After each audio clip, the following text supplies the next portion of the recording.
பட்டை 1 கப்பு நல்லா வறுத்துக்கலாம்.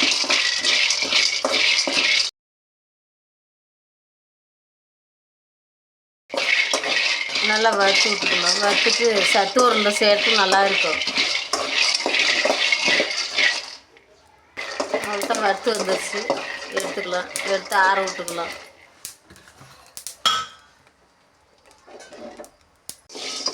கடல 1 கப் அளவுக்கு அதே கப்பில் 1 கப்பு கடல போட்டுக்கிறோம். ரொம்ப வறுக்கக்கூடாது, சும்மா லேசாக வறுத்துக்கணும் அந்த பச்சை வாசனை போகிறதுக்கு. கருப்பு உளுந்து 1 கப்பு, அது வறுத்து இல்லைன்னு தெரியறதுக்கோசரம் தெரிஞ்சுக்கிறதுக்கு கொஞ்சம் வெள்ளை உளுந்து போட்டுங்கிறோம். 2 கலந்து போட்டுங்கிறோம். நல்லா வறுத்து வரணும். கருப்பு கலருக்கு ஏற்றனால அது வறுத்துச்சு இல்லையான்னு தெரியாது. அதனால் வெள்ளை கலர் உளுந்து போட்டோம்னா 2 கலந்து போட்டோம்னா வறுத்துச்சு என்னன்னு தெரிஞ்சுக்கலாம். சாப்பாடு செய்கிற அரிசி கொஞ்சமாக போட்டுக்கலாம். பச்சை அரிசி பாருங்கள் வறுத்து வந்துடுச்சு. அவ்வளோதான். இது மேல் கொட்டை தீஞ்சிடும். 1/4 டம்ளர் அவ்வளோதான். எடுத்துடலாம்.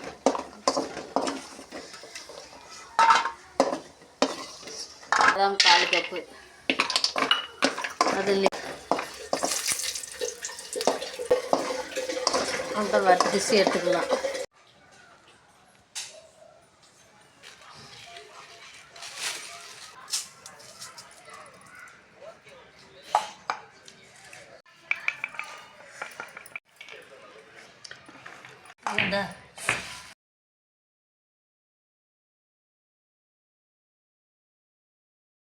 வெல்லம் 1 கப்பு, அதே வெல்லம் 2 கப்பு.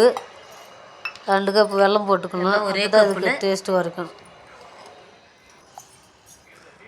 ஆட்டி எடுத்துன்னு வந்துடலாம். எல்லாம் போட்டு நல்லா கலக்கி விடலாம். முந்திரி பருப்பு போட்டுக்கலாம்.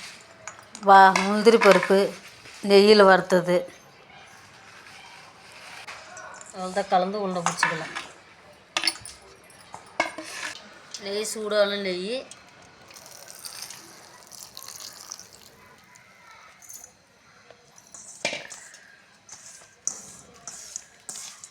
சூடாக இருக்கும்போது கிளறிக்கலாம்.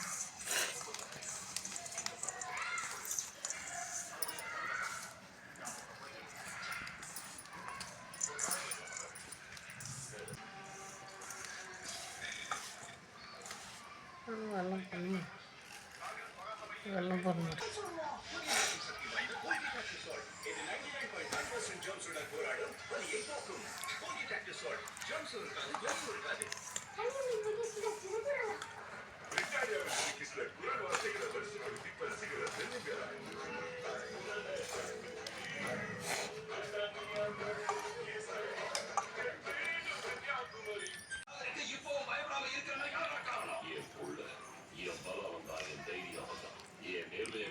சொன்னதுக்கு